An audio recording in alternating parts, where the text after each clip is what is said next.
कीचड़ में डाल दीजिएगा, लेकिन सोने पर कीचड़ का प्रभाव नहीं होगा, उसका मूल सोने वाला ही रहेगा। तो कहने का मतलब यह है, जैसे जो कह देते चलो भाई संगत में पड़ गए थे तो बिगड़ गए, लेकिन नहीं बिगड़ते।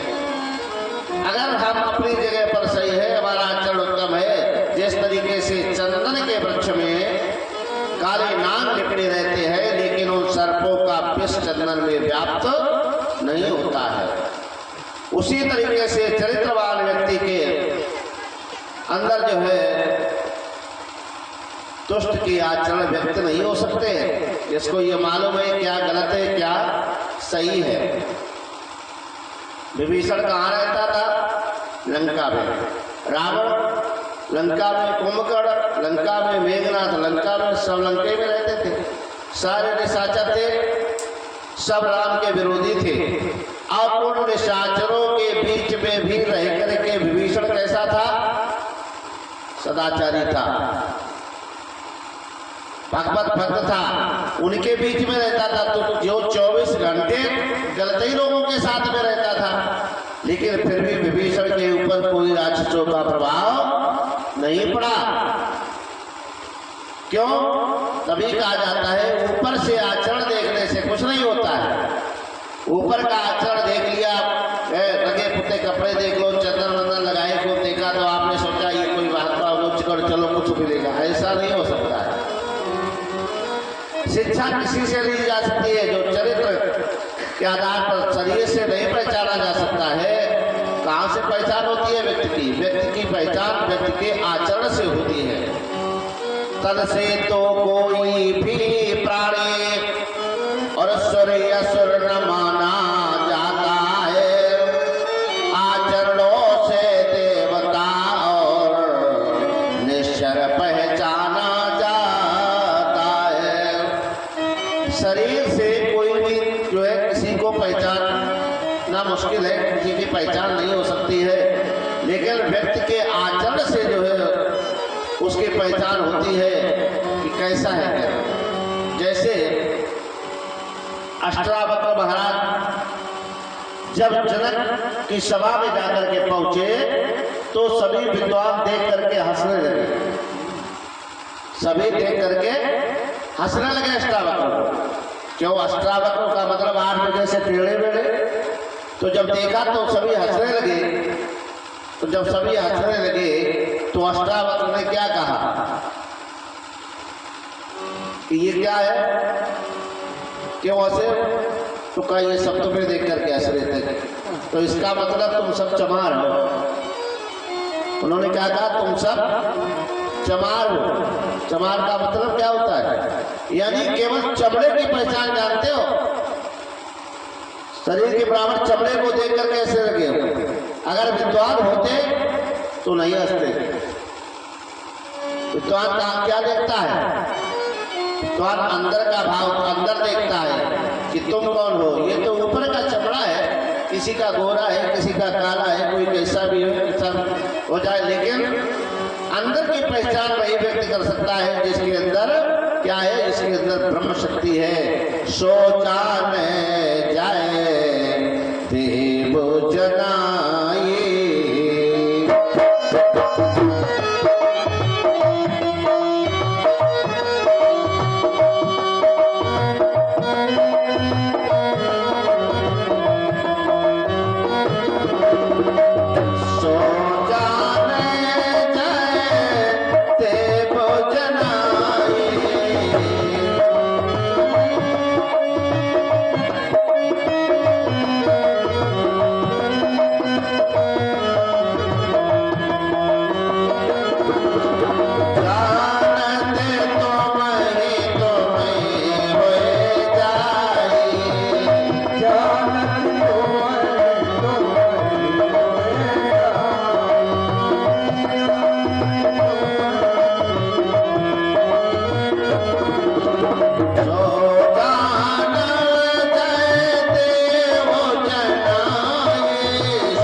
सत्संग की महिमा यहाँ तक है कि सत्संग का प्रभाव कहा जाता है। एक बार की बात विश्वामित्र और वशिष्ठ में बहस हो गई कि सत्संग बड़ा है या तपस्या बड़ी है, तप बड़ा है या सत्संग बड़ा है। तो वशिष्ठ जी ने कहा कि सत्संग बड़ा है, विश्वामित्र ने कहा नहीं, तप बड़ा है, तप बड़ा है। तो कहा कैसे के? तो ये जब फैसला हुआ भाई, जब विवाद हो गया तो कहा फैसले के लिए बुलाया जाए। तीसरे व्यक्ति को तो पूछा गया, तो वशिष्ठ ने पूछा कि ये बताओ सत्संग कैसे बड़ा है? तो वशिष्ठ जी ने कहा सत्संग ऐसे बड़ा है। पहले तो सत्संग सभी को प्राप्त नहीं होता है। किसको प्राप्त होता है? बड़े भाग्य से मिलता है। बड़े भाग पावहि सत्संगा, सत्संग बड़े भाग्यशाली व्यक्ति को प्राप्त होता है। और सत्संग मिल जाए फिर क्या होता है? नहीं प्रयास होए भ्रम भंगा, बिना प्रयास के, फिर बिना प्रयास करने से सारा भ्रम जो है वो दूर हो जाता है। कैसे? सत्संग से कैसे दूर होता है? देखो, जिस समय राम और लक्ष्मण नाग फांस में बंध गए, जब नाग फांस में बंध गए तो कहा अब इससे कैसे मुक्ति हो? तो हनुमान जी जो है गरुड़ जी को लिवा के लाए, गरुड़ को लेकर के आए। तो गरुड़ जी ने जो है उन माया रूपी नागों का भक्षण करके भगवान को नागों से बंधन से मुक्त कर दिया। मुक्त कर तो दिया, लेकिन इसके बाद में गरुड़ के अंदर एक भ्रम पैदा हो गया। क्या? जो समस्त बंधनों से छुड़ाने वाला ब्रह्म है, अब वो स्वयं बंधन में पड़ गया। तो इसका मतलब हमें लगता है ये असली भगवान नहीं है। तो गरुड़ के अंदर भी भ्रम पैदा हो गया। जब भ्रम पैदा हो गया, अब ये भ्रम कैसे दूर हो? तो ये जा रहे थे, रास्ते में भोलेनाथ मिल गए, भोले बाबा मिले। तो भोले बाबा से पूछा कि क्या ये राम है जिनका तुम दिन रात गुणगान करते हो? क्या ये वही राम है? भोले बाबा ने कहा हाँ वही राम है। कहीं कैसे राम है? ये वही तो हो नहीं सकते हैं। क्यों? अब गरुड़ के अंदर ये प्लान हो गया कि अगर हम ना जाते तो ये पदे रहते, समाप्त हो जाते। हमने बंधन से मुक्त किया, ये तो बंधन काटने वाले हैं। तो भोले बाबा ने कहा अब हम तुम्हें ये भी समझा नहीं सकते। क्यों?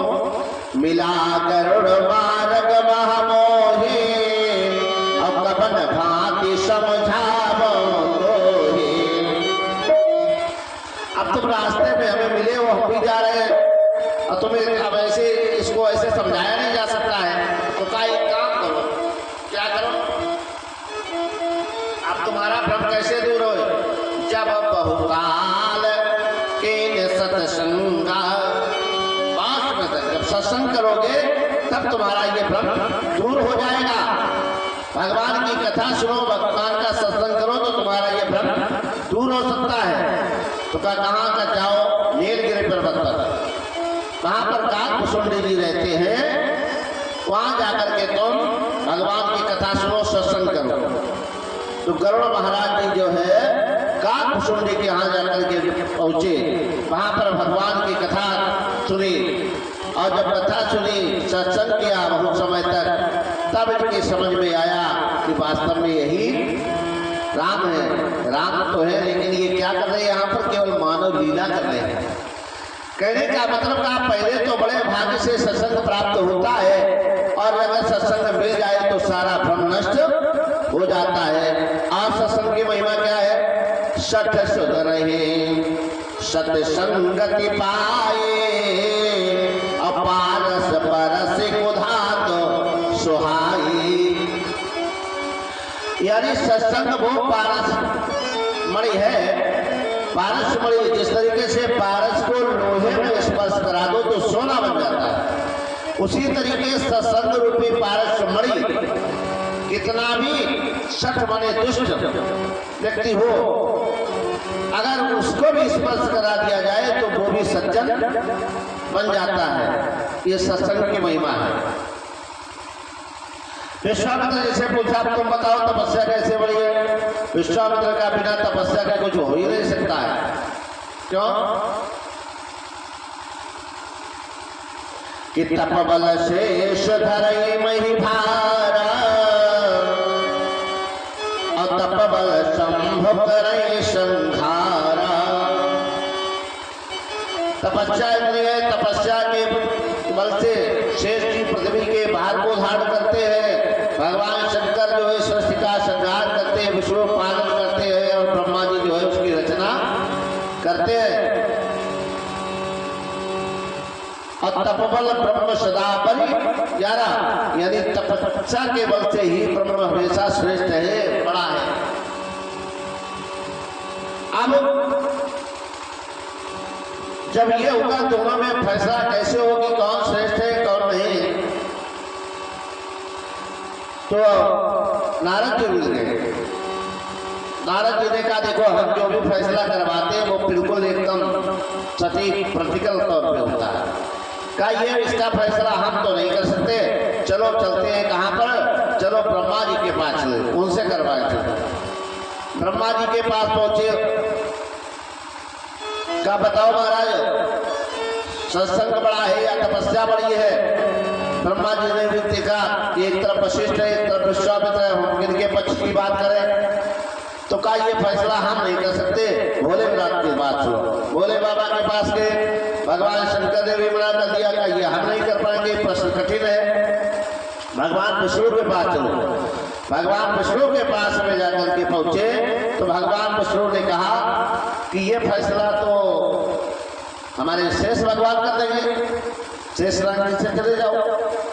शेष जी के पास पहुंचे, कहा ये मेरा ऐसा प्रश्न है, अब आप बताओ कि सत्संग बड़ा है या तपस्या बड़ी है? शेष जी कहने लगे देखो हमारे सर के ऊपर भार बहुत है, सृष्टि का पृथ्वी का भार है, अगर तुम में से कोई थोड़ी देर के लिए भार साध दे फिर हम इस पर विचार करें, चिंतन करें कि देखिए क्या बड़ा है। तो पहला नंबर किस पर आया? विश्वामित्र पर आ गया। विश्वामित्र जैसे कहा तुम पृथ्वी का भार साध लो। विश्वामित्र ने कहा मैं अपनी आधी तपस्या का बल लगाए दे रहा हूँ। विश्वामित्र तपस्वी है और तब किया 60,000 वर्ष तक विश्वामित्र ने तपस्या की थी। तो कहा आधी तपस्या का भार लगाए दे रहे, कार्तिक मार रुक जाओ। शेष ने जैसे ही फन थोड़ा झुकाया पृथ्वी जगमगाने लगी। शेष ने कहा संभालो। विश्वामित्र ने कहा मैं पूरी तपस्या लगाए दे रहा हूं, रुक जाओ। पूरी तपस्या लगाई, फिर शेष ने जैसे ही फन झुकाया वैसे फिर जगमगाने लगी। वशिष्ठ ने कहा अच्छा तुम जो है रुको। वशिष्ठ ने कहा मैं अपने एक क्षण के सत्संग का प्रभाव लगा रहा हूँ, धरती मां अपनी जगह पर रुक जाओ। पृथ्वी रुक गई, शेष जी अलग खड़े हो गए। खड़े हो गए, कुछ भी नहीं बोलते, चुपचाप खड़े हैं। जब चुपचाप खड़े हैं तो विश्वामित्र कहने लगे इतनी देर हो गई अभी तक तुम कुछ बोलते नहीं, फैसला नहीं करते, कौन बड़ा है? शेष जी कहने लगे अभी क्या तुम्हें दिखाई नहीं पड़ता है? फैसला तुम्हारे सामने हो चुका है। नारद ने भी कहा, नारद ने कहा अरे अब तो सामने ही सामने है, हमने पहले ही कहा था हम तो केवल प्रैक्टिकल फैसला करवाते हैं, एकदम काबिल नहीं मालूम। तुमने पूरी तपस्या का प्रभाव लगा दिया, धरती को नहीं रख पाए बाहर को, और एक क्षण का सत्संग के प्रभाव से जो है पृथ्वी रुक गई, फिर भी पहुंचे कौन बड़ा है? तो कहने का मतलब है जीवन को अगर सुधारना है तो सत्संग करना बहुत जरूरी है। क्यों?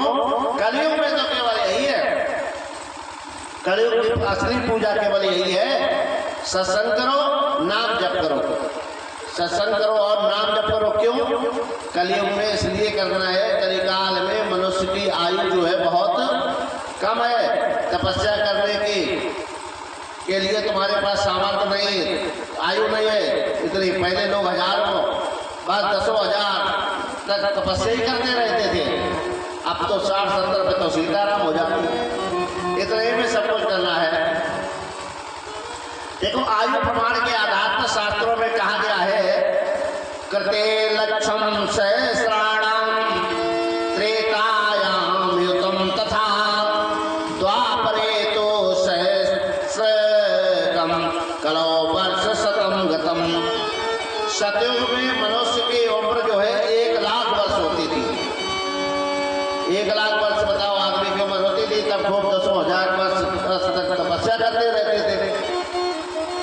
पूजा पाठ करते रहते थे। और त्रेता में 10,000 वर्ष होती थी, द्वापर में 1,000 वर्ष की।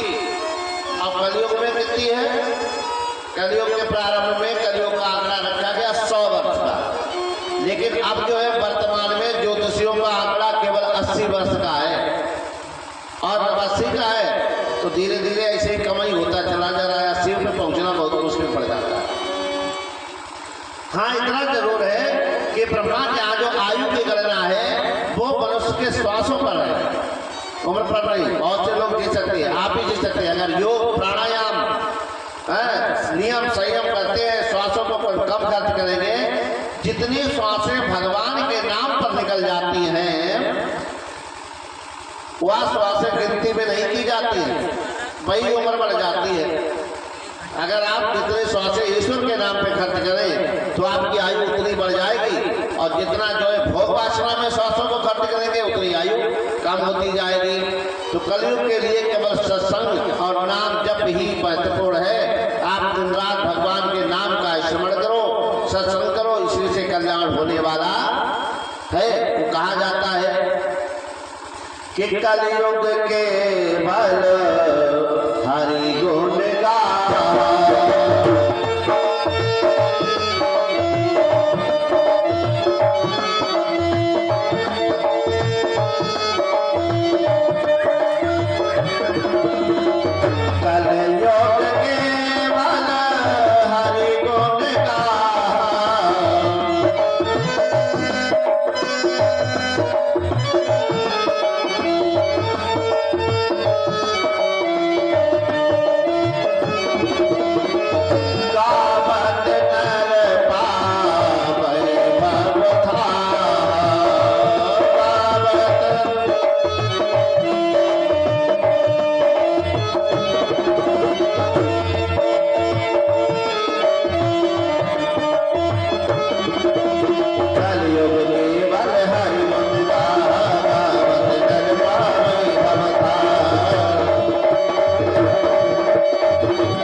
अच्छा आचरण करो,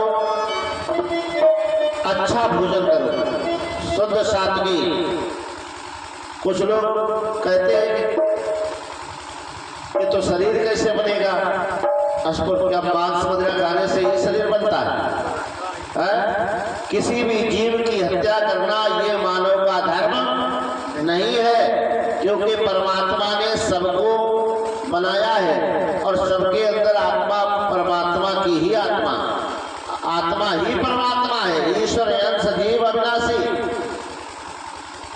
आत्मा महात्मा और परमात्मा, ये तीनों रूप किसके हैं? ईश्वर के हैं। आत्मा दूसरे नंबर पर, महात्मा फिर परमात्मा। जो आत्मा से श्रेष्ठ है वो महात्मा, महात्मा से भी जो श्रेष्ठ है वो परमात्मा है। तो हमारा आपका यह धर्म नहीं कि किसी को जो है हिंसा करके जो है अपने उदर की पूर्ति की जाए। जो लोग ऐसा करते हैं उनकी भी दयनीय दशा होती है। फिर मनुष्य का शरीर बड़े भाग्य से वो एक बार मिलता है। जब प्राणी के जन्म जन्मांतर के पुण्य एकत्र होकर के उदय हुआ करते हैं तब मानव शरीर उसे प्राप्त होता है।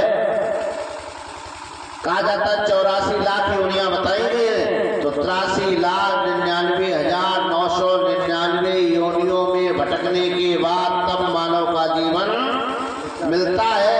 अब वो जीवन काहे के लिए मिला? केवल इसलिए मिला है कि इन योनियों में दोबारा ना जाना पड़े। इसके लिए भगवान एक मौका देता है। जैसे लोग कहते हैं सफलता हासिल करने के लिए चलो तुम्हें एक मौका और दे रहे हैं, तो एक मौका देता है और उस मौके को लोग क्या करते हैं, संसार में आकर के गवा देते हैं। संसारिक वासनाओं में जीवन योग के लिए है, भोग के लिए नहीं है। इसलिए मनुष्य जीवन मिलाए ते धरे कर फल या भाई, भजिय राम सब काम बिहाई। जो सच्चे भाव से नाम करता है वो करता तो उसका परमात्मा कल्याण करता है। अब कुछ लोग कहते हैं इसका कलयुग में क्या प्रमाण है भाई? कलयुग में क्या प्रमाण है? कुछ कहते हैं कि बताओ क्या भगवान चमत्कार कर सकता है? एक दूसरे पर टीका टिप्पणी करते हैं। तो कलिकाल में कई ऐसे महापुरुष हैं जिनसे हम शिक्षा ले सकते हैं। जैसे सभी लोग परम पूजनीय जगत गुरु श्री रामभद्राचार्य जी को सब लोग जानते हैं। दोनों आंखों से नेत्रहीन है, फिर भी उन्हें वेद पुराण सारे कंठाकर है। यह है क्या? ये ईश्वर का चमत्कार नहीं और क्या हो सकता है? इसके बाद वृंदावन के परम श्रद्धेय प्रातःस्मरणीय परम पूज्य प्रेमानंद महाराज जी को तो सभी जानते हैं, रोज वीडियो देखते होंगे। उनकी दोनों किडनी फेल है, फिर भी जीवित हैं। अगर हमारी आपकी एक महीने को गड़बड़ हो जाए तो अस्पताल में लेटे रहते हैं, फिर भी सत्संग करते, उपदेश देते हैं, रोज जो है सभी मिले जाते हैं, कुछ भी नहीं। तो है क्या? ईश्वर की कृपा होती है। अगर सच्चे भाव से आप करेंगे तो मनुष्य का जीवन बार बार नहीं मिलता है, एक बार मिला है, इसलिए एक बार जीवन को गंवाना नहीं चाहिए। इसको सदुपयोग करो जिससे दोबारा ये नौबत हमारी ना आए। क्यों? यहाँ पर आकर के जो है सांसारिक वासनाओं में फंस करके जीव अपने को जो है बर्बाद कर लेता है। कहा जाता है ये जीवन अनमोल है, बड़े भाग से मिला है कि तुझे मानव का जीवन मिला है, कि तुझे मानव का जीवन मिला है।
सारे परमात्मा ने तुम्हें यहाँ पर दिए हैं। देखो ईश्वर की अद्भुत ये माया, तेरे खातिर है सब कुछ बनाया। देखो ईश्वर की अद्भुत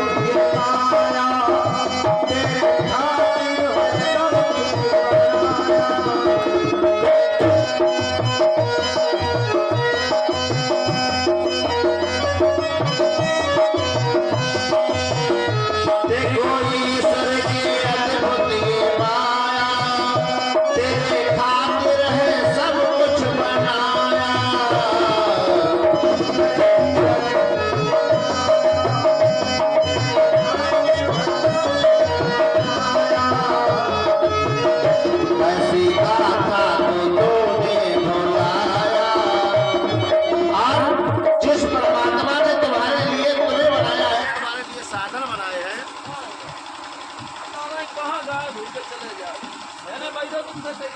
परमात्मा ने तुम्हें बनाया, तुम्हारे लिए सारे साधन बनाए और लोग उसी को काल्पनिक कहते हैं।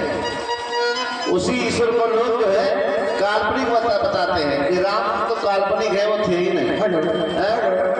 साधारण मनुष्यों में गिनती करते हैं।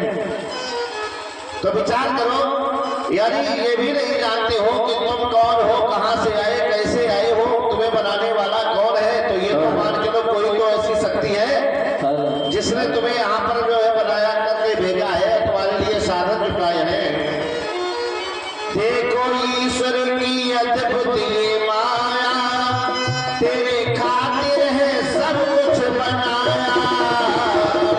ईश्वर की अद्भुत ये माया, तेरे खातिर है सब कुछ बनाया।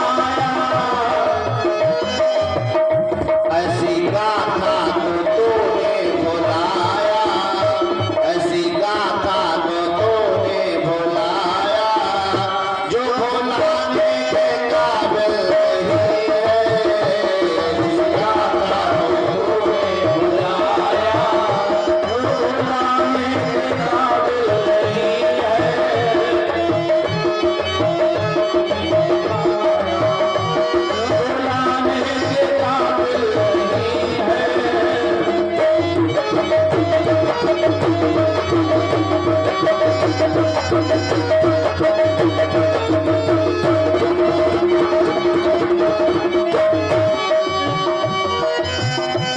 तुमसे अच्छे तो जानवर हुआ करते हैं जो जिंदा में भी काम आते हैं और मरने के बाद में भी उनका शरीर काम में आता है।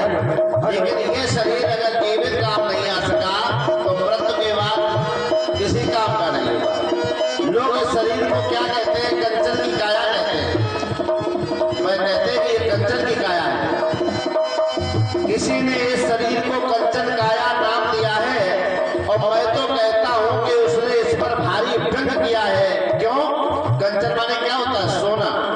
सोने की राखी तो देखो ऊंचे दामों में बिकती है और हाय मानो तेरी राखी उड़ी उड़ी सी फिरती है।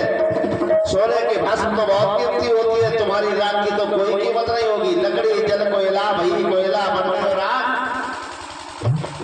जगाया ऐसी जली कोयला भई ने रख। ये करोगे मत के होने में काफी में भूखा बाबा। ये काया ऐसी जली कोयला भई ना राख, यानी जानवर की खाल काम में आती है, हड्डी काम में आती है। मृत्यु के बाद में उसका शरीर हर काम में आता है, लेकिन मनुष्य का शरीर किसी काम में नहीं आता है। पशु जीते की सेवा कमाते, मरने के बाद भी काम आते। पशु जीते की सेवा कमाते, मरने के भी काम आते।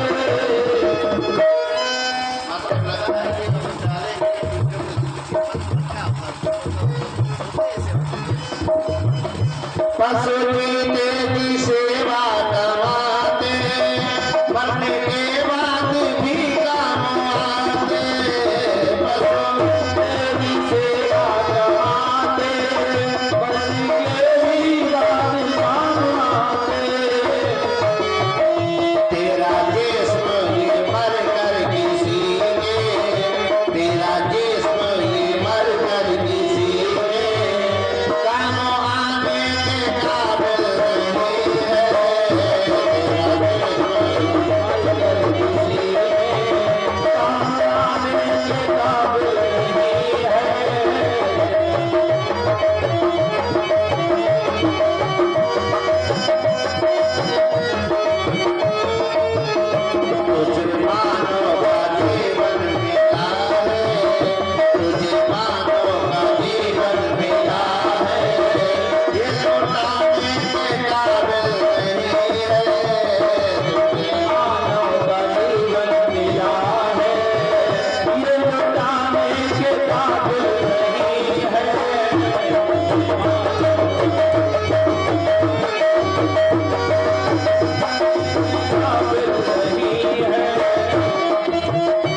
इसको मनुष्य की जिंदगी क्या क्या है, कितनी है, इसकी मंजिल कितनी है। माँ की गोदी से मरघट तक बस इतनी सी है दूरी, माँ की गोदी से मरघट तक की बस इतनी सी दूरी, जिसको तय करने में तुमने उम्र लगा दी पूरी। केवल इतनी ही मंजिल है और इस मंजिल को तय करते करते सारी उम्र जो है चली जाती है।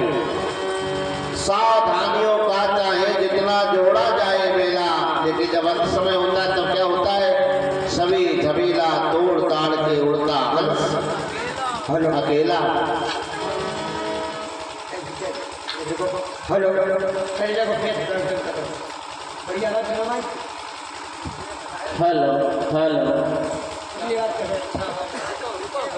हेलो हेलो हेलो और भाई हेलो हेलो अब आवाज बढ़ा। Hello hello hello hello hello जय श्री राधे।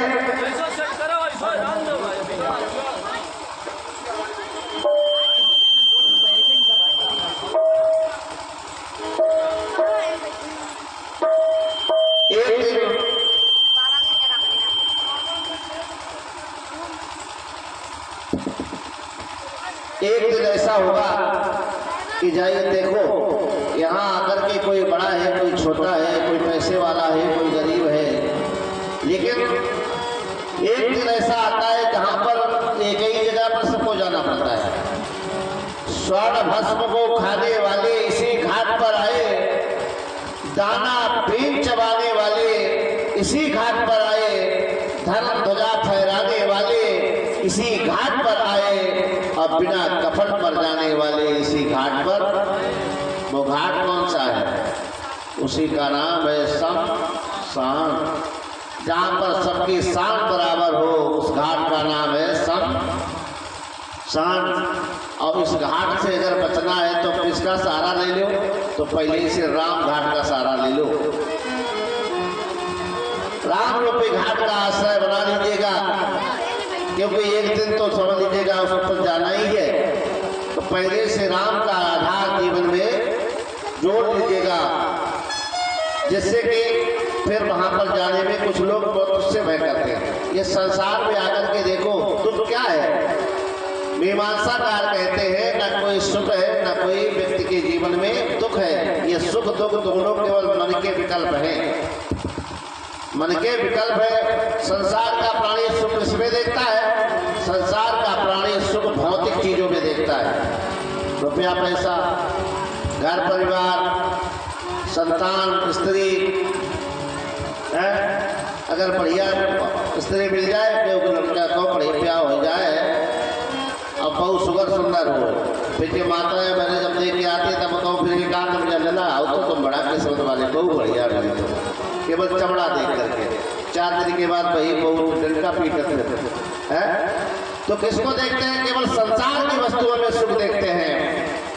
ये क्या है, ये संसारिक सुख जो है वास्तविक सुख नहीं है। और अगर वही संसार का सुख ना मिले, सांसारिक चीजें ना मिले, तो उसी पर व्यक्ति को दुख पैदा हो जाता है, उसी पर दुख व्यक्त करने लगता है। लेकिन यथार्थ क्या है, ना सुख दुख। व्यक्ति का जीवन कैसा है, हमेशा सुख में हो जाए, सुख दुखी सभी करता लाभा लाभो जया जो, सुख दुख हान लाभ जय पराजय में हमेशा समान रहना चाहिए। ये शरीर आनंद में होता है, हमेशा आनंदित रहो। जिस शरीर को लोग अपना मानते हैं, जिस परिवार को दुख का कारण यही बन जाता है। जब घर में अगर कोई व्यक्ति चल बसे धीरे से निकल जाए घर से, कहने का मतलब सीताराम हो जाए, समाप्त हो जाए, मर जाए, लोग उसके पीछे दुखी होने लगते हैं। क्यों, वो तो तुम्हारा था ही नहीं। क्या कैसे, जैसे आप रास्ते में जा रहे हो और कहीं पर 1 रुपया पड़ा हुआ मिल जाए आपको, और उस रुपए को आप उठा करके जेब में डाल दो, थोड़ी देर आगे जाने पर वो तुम्हारी जेब से गिर जाए। तो जब तुम्हारी जेब से गिर जाता तो लोग देखते हो हाय रुपया गिर गया है, तो तुम हो गया हाय रुपया गिर गया, जबकि वो रुपया तुम्हारा था ही नहीं। वो रुपया तुम्हारा था ही नहीं, लेकिन फिर भी उसके पीछे दुखी हो रहे हो कि हाय रुपया गिर गया है। ऐसे ही यहाँ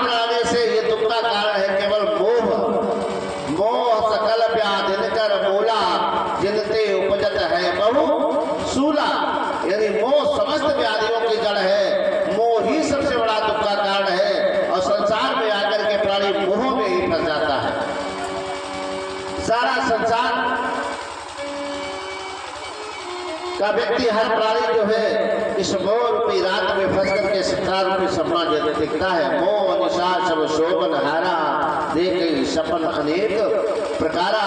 जैसे कोई रात में सपना देखता है और सपने से आंखें खुलने के बाद हाथ में कुछ नहीं आता है, ठीक उसी प्रकार से ये मोह रूपी रात में जो है व्यक्ति सो करके सपना देखता है। तो ये मोह ही समस्त व्याधियों की जड़ है। तो हमें संसार में रहकर के केवल करना क्या है, यहाँ पर भगवान ने भेजा केवल अपने कर्तव्य का पालन करना चाहिए, ना कि किसी से इतना मोह बढ़ाओ, इतना लगाओ और इतना मोह नहीं बढ़ाना चाहिए जिससे आज तुम्हें दुख प्राप्त हो। क्यों? ये सारा संसार कैसा है जानते हो? ये सारा संसार स्वार्थी है। संसार का प्राणी जो है किसी से प्रेम नहीं करता है। संसार का प्राणी किसी से प्रेम नहीं करता है। कहने को कोई कहते माता पिता कहते कि हम लड़के को तुम्हें बहुत चाहते, लड़का कहते माता पिता को बहुत चाहते सब, लेकिन वास्तविक प्रेम कोई नहीं करता है। सब प्रेम कैसा करते हैं? केवल स्वार्थ के वशीभूत होकर के प्रेम करते हैं। स्वर नर मुनि सबकी यह रीति और स्वार्थ लाग करे सब प्रीति। यहाँ पर स्वार्थ की प्रीति है, कोई प्रीति नहीं करता है। कभी अजमाया फैसला यही से होता है, कितना भी बुजुर्ग व्यक्ति हो जाए और मृत्यु होने के बाद में जब उसका क्रियाक्रम करके लौट करके आते सभी दुखी होते हैं। जब समझाने वाले लोग कहते हैं चलो कोई बात नहीं, बुजुर्ग थे अब चले गए तो कोई बात नहीं, तो जवाब क्या मिलता है? अरे थे तो बुजुर्ग, कम से कम तुम्हारे और थोड़े दिन बैठे रहते तो तुम्हारी चिंता तो होना है, रखो तो हो रहा था। यानी फिर भी इतना स्वार्थ था कि कम से कम दरवाजे की चिंता हमें नहीं है, द्वारे तब भी बैठे रखाए। तो कहने का मतलब ये है कि सब हर व्यक्ति जो है, हर प्राणी केवल तुम्हारे से तुमसे प्रेम नहीं करता है। किससे करता है? तुम्हारे स्वार्थ से। किसी को तुमसे कोई स्वार्थ है, किसी को कोई है। कभी परीक्षा कर लेना, कोई व्यक्ति जैसे बाहर नौकरी करता हो, वो लड़का 2-4 साल अगर घर में ना आवे और ये को पैसा ना भेजे, एक भी रुपया ना भेजे और आवे ना, तो घर से बाहर फोन लेला बहुत दिन गए, तुम आए नहीं, कोई खबर नहीं मिली, गए नहीं, फिर तुम कहो कि हाँ आएंगे। जब तुम आओगे लौट करके तो भाई बहन घर परिवार सब दौड़ेंगे, मेरे लिए काल आए, हमारे लिए काल आए, इतने दिन बाद आए, हमारे लिए काल आए, सब दौड़ पड़ेंगे। तो बताओ तुम्हें काहे के लिए बुलाया जा रहा था? तुम्हें देखने के लिए। फिर अगर पूछा जाए कितने दिन के लिए आए हो, तुम कह दो 4 दिन के लिए आए, 5 दिन झोरा मत तैयार करना, तैयारी न करना तो 5 दिन घर वाले अपने आप पहले लगे लेना, तुम तो बात 4 दिन के लिए आए, आप 5 दिन नहीं जेव नहीं। तो क्या मतलब हुआ? इसका मतलब है धन पैदा करके घर पे रख जाओ, फिर चले जाओ, फिर कमा लाओ, फिर ले आओ। तो सारा संसार जो है जितने प्रेत करता है, यहाँ तक इस शरीर को जिसको तुमने मलमल के धोया है, ये शरीर भी तुम्हारा जो है साथ नहीं देगा, ये भी तुम्हारा नहीं है। जिसको तुम अपना मानते हो ये भी नहीं है। अगर ऐसा है तो अच्छा ये बताओ, लोग अगर प्रेम करते तो काहे से करते हैं? अगर तुम्हारे से प्रेम करते, शरीर से प्रेम करते हैं, तो मानस में आचार्य गोस्वामी दास कहते हैं, सो तन तुमरे आगे सोवा अजीब नृत्य के ही लग तुम रोवा। मृत्यु के बाद में शरीर तो यही पड़ा रह जाता है, फिर भी लोग रोते हैं तुम्हारे लिए। तो किसके लिए रोते हैं? जिसके लिए तुम रोते हो वो तो था ही नहीं। वो क्या है? वो ऐसा है जो आदि अंत से रहित है, आत्मा अजर और अमर है, ना कभी जन्मती है ना कभी मरती है। केवल करती क्या है? जिस प्रकार से व्यक्ति पुराने वस्त्रों का परित्याग करके नवीन वस्त्र धारण कर लेता है, ठीक इसी तरीके से ये आत्मा जो है पुराने शरीर को त्याग करके नवीन शरीर धारण करती है।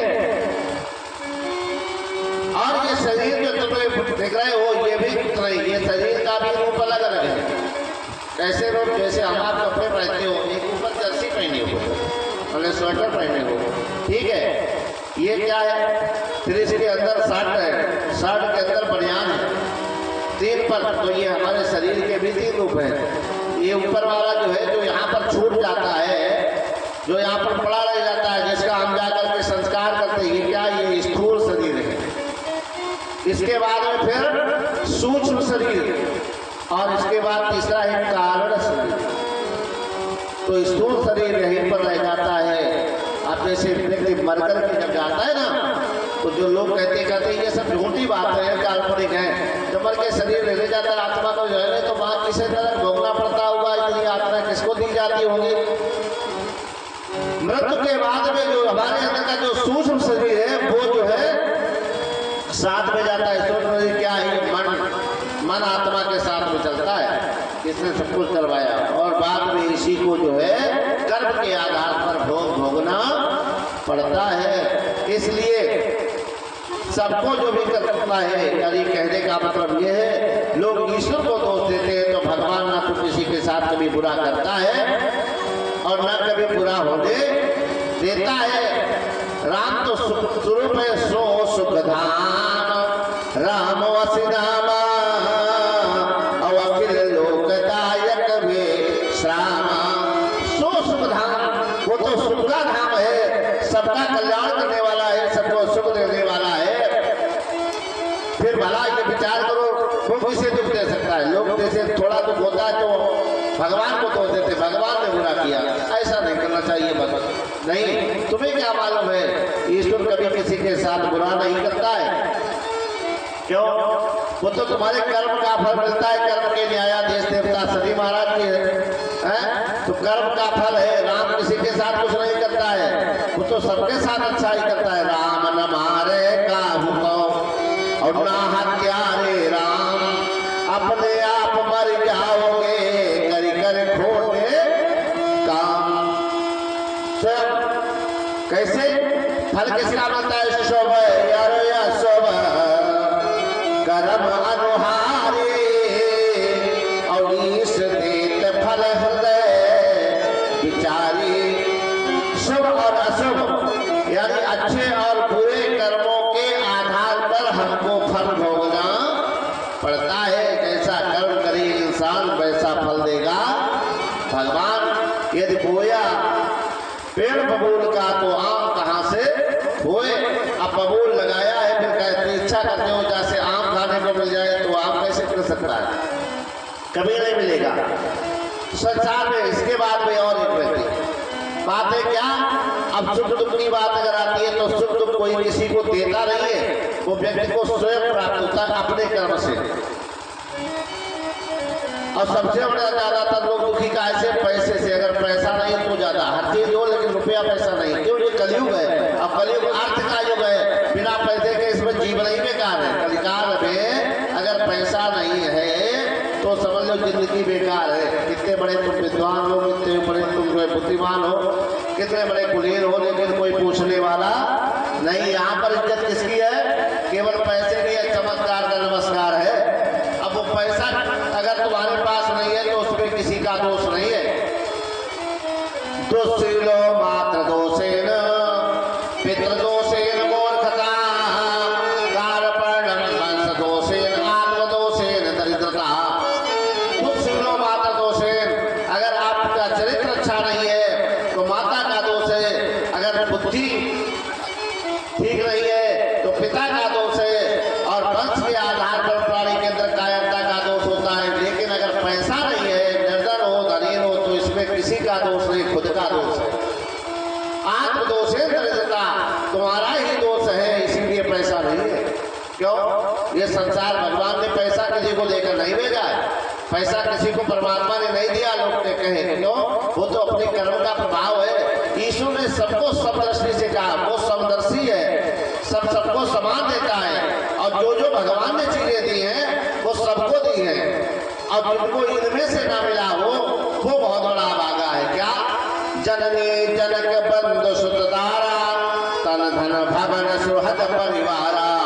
इतनी चीजें ईश्वर ने 10 चीजें सबको देकर के बराबर भेजा है। अब अगर यहाँ पर आकर के तुम दुखी रहो तो ये तुम्हारे कर्म का फल है। क्योंकि ये वसुंधरा जो है ये मृत्यु लोक है। इसका नाम क्या है? मृत्यु लोक। तो ये नाम से ये सिद्ध हो जाता है कि यहाँ पर जो भी वस्तु है वो हमेशा रहने वाली नहीं है। एक दिन उसका विनाश जरूर होगा, क्योंकि ये मृत्यु लोक ही है। जिसका जन्म हुआ है उसकी मौत निश्चित है, जो बना है वो बिगड़ेगा जरूर। और यहाँ पर जो तुम्हें प्राप्त होता है वो तुम्हारे स्वतः के कर्म से प्राप्त होता है। कर्म प्रधान और विश्व करहि सो तस फल चाखा। ये कर्म प्रधान वसुंधरा है। यहाँ पर जैसा कर्म करोगे वैसा ही फल प्राप्त होगा। क्यों कैसे कि को न हो सुख दुख करता।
कोई किसी को ना तो सुख देता है ना कोई किसी को दुख देता है। अपने अपने कर्म के आधार पर उसे भोग भोगना पड़ता है। अंतर इतना है कि जो संसार में फंस जाता है वही समझ लीजिएगा दुखी है। जो संसार के बंधन में फंस गया वही दुखी है। ये संसार कैसा है? जब ये संसार स्वप्नवत है तो उन्नति अवनति धोखा है।